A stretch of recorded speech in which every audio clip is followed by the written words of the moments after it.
As Mark says, I'm head of production technology for two independent production companies that are both owned under the same group, under Tinopolis.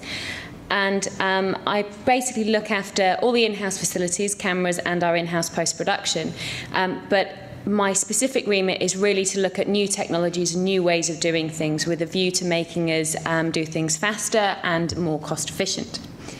Back in February or March this year, I was invited into a meeting that we were having with the 34th America's Cup, who had commissioned us to make a weekly magazine show on their sailing event that they've got running for the next 2 years. The event starts in July, or started in July this year, and the whole premise is there's 16 events running all the way through to 2013, when these huge boats compete in the Louis Vuitton Cup in San Francisco.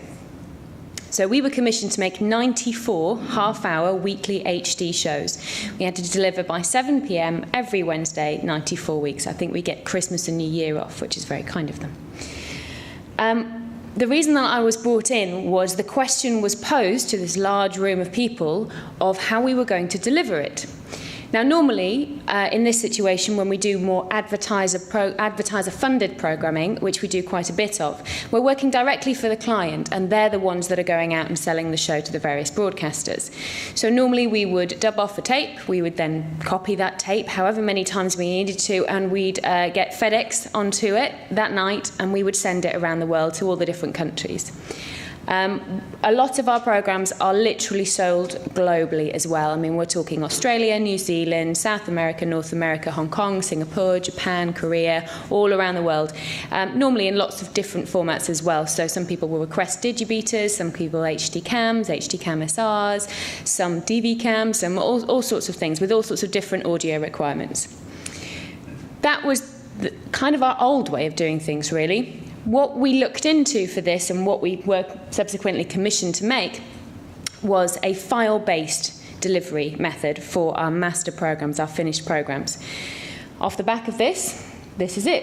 It's called ACE, America's Cup Engine. We were going to call it America's Cup Media Engine, then we realised that stood for ACME.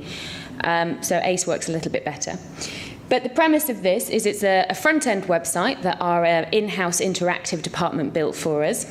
And the idea is that every Wednesday, and yesterday was no exception, every Wednesday we have our weekly magazine show that goes up on here in a number of different formats, HD and SD, broadcast resolution, and we're able to, by 7 p.m, all the different formats are up. If you log in, you would have these, but I'll just highlight them so you can see them.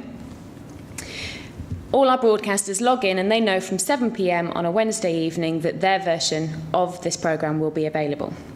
They then download that at their heart's content or whatever deadline that they have for their transmission, and they do that every week. And we're currently in, as it says, this is weekly magazine show 13. We're in week 13 of 94. Just going back a step... You'll see here, if you can see along this side, what came out of this wasn't just the weekly magazine show. It actually got to the point where they decided, wait a minute, we're doing these 16 events, all these sailing events, we're doing an HD world feed. Maybe some of our broadcasters won't be able to take that world feed. Well, let's offer them delivery of that as well. So we also do the world feed. Off the back of that, they said, well, the team boat footage, the cameras that are actually on the boats that don't actually make it back to shore, we're filming it anyway because we thought it would be good for the programme, but it seems a shame the broadcasters would miss out on that. Why don't we put that on ACE as well? That carried on and spiralled into virtual graphics, into highlights, and then promos and commercials for news agencies as well. So although this was originally designed just for a selected number of broadcasters, up to around 50 or so we thought over the next 2 years would sign up for the show, we actually now have, in week 13, we have well over 350 people signed up to this site downloading things. You can also see just down the bottom the formats.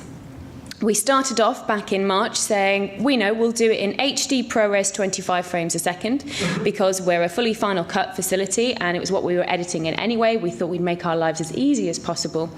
And then they came back and said, well, we need an SD as well. I said, that's fine, we'll do an SD ProRes PAL as well. Since then, as I said, week 13, we now have 6 different formats. HD AVC Intro 100, the only people that take that are Channel 4. And it was their request that this is the format that they would want. They refused to take ProRes. As I think Mark said before, the UK broadcast market are quite specific and picky compared to the rest of the world.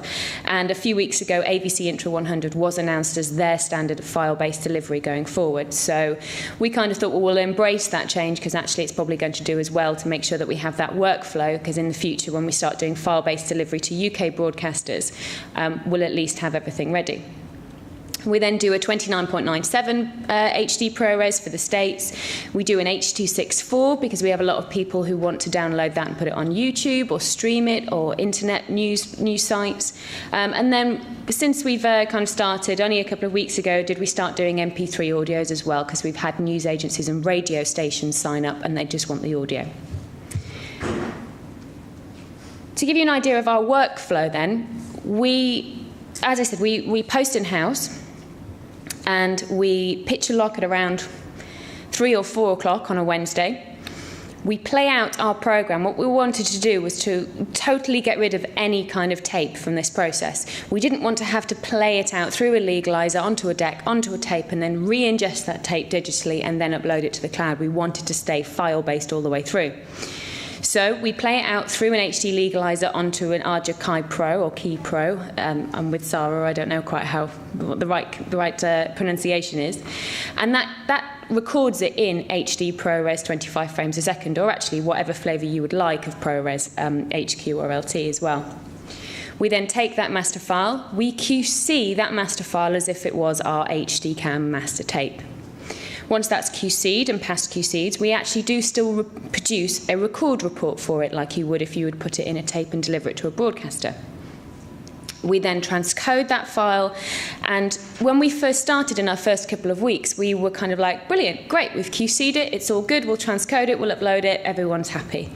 What we've realised is that by transcoding that, it's not just the same as dubbing off a tape, and as long as you've done it right, you've definitely got that copy, and it's definitely the same thing. Once you transcode it, you really do need to QC those transcodes as well.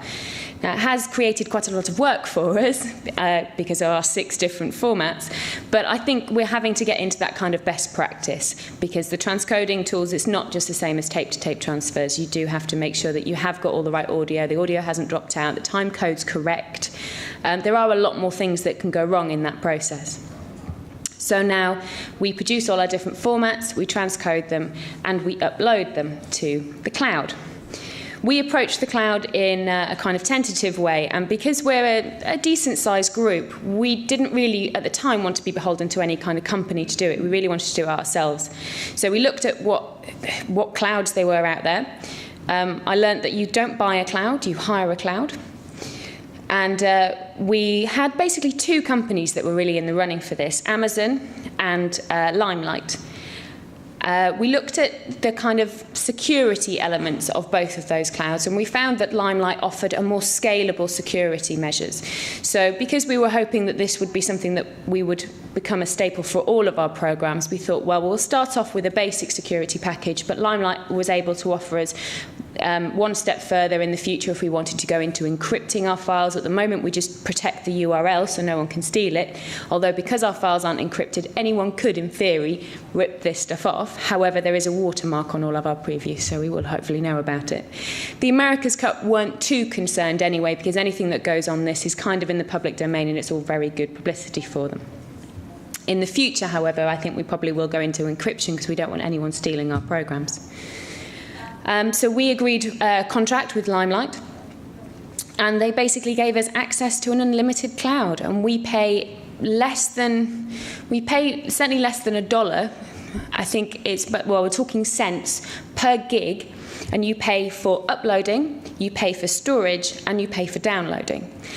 To give you an idea, an HD ProRes 25 frames a second, 23-minute program, half-hour program, it's about a gig a minute. So you're looking at about 23 gigs. So you're looking at less than 20 quid to upload it, less than 20 quid to store it for a month, and less than 20 quid to download it. Compared to a tape that we would have had to dub and then FedEx around the world, I think it's a very cost-effective solution. Now, there is quite a considerable amount of setup costs. You do need to build your website, and you do need to make sure that you can transcode locally. So you need a technician to do that transcode, so he knows what he's doing, and you probably need to buy the software. The hardware. We actually bought something called Episode Engine by Telestream, and that does a lot of our transcoding, or virtually all of our transcoding. Episode Engine have also released a new update which is compatible with AVC Intro, and it will allow us to produce AVC Intro 100 as well. I think what's going to be the difficulty with file-based delivery to the UK broadcasters in the short term anyway is certainly for a Mac-based facility, there's very few very few bits of equipment out there that will actually produce AVC Intro 100. Telestream is one of two that I know of. So we very much worked with them so that they could support us as soon as possible. And that's about it, really. We bill the America's Cup for whatever they use. It's very much a variable rate. So if they use more of their storage, more of their upload, more of their download, then we bill them for that. And also every week we deliver them a report. We're able to pull off our website a report. You only allowed to, as I've showed you, you can only download if you have actually logged in. So this button is greyed out if you haven't logged in. We have permissions at the back of our website because the America's Cup contract, sometimes broadcasters signed up to HD, sometimes they signed up to SD, sometimes only the weekly show, sometimes only the world feed. So we didn't want to give them free content to download. So all your logins are based on permission. And once you log in, you simply download, and that's it. Now, I don't know if anyone said a little bit about the cloud. Just to clarify, the cloud is this server in the sky, as it were. So the broadcasters that are downloading are only restricted by their own internet access. Unlike FTP, when the FTP server sits in your building, and when someone logs into your FTP, they're restricted by their internet access and your internet access. Whereas by pushing it to the cloud, every broadcaster is only as fast as their own internet. Give you an idea, half-an-hour programme, Sky down the road, Sky News actually download it for Sky Sports, and they download it in less than an hour. And that is quicker than we could probably lay it off to tape and get a bike to them. It varies around the world, of course. Singapore and Hong Kong take about 4 hours, those broadcasters. Argentina, that little bit longer. America, they're pretty good. I think they're on a couple of hours as well, which is certainly faster than we could ever get a tape over them to them. So it really has been quite revolutionary, and I think for us at the ACE website and the concept of it all is something that we're going to be looking to roll out on a number of our future productions. Any questions?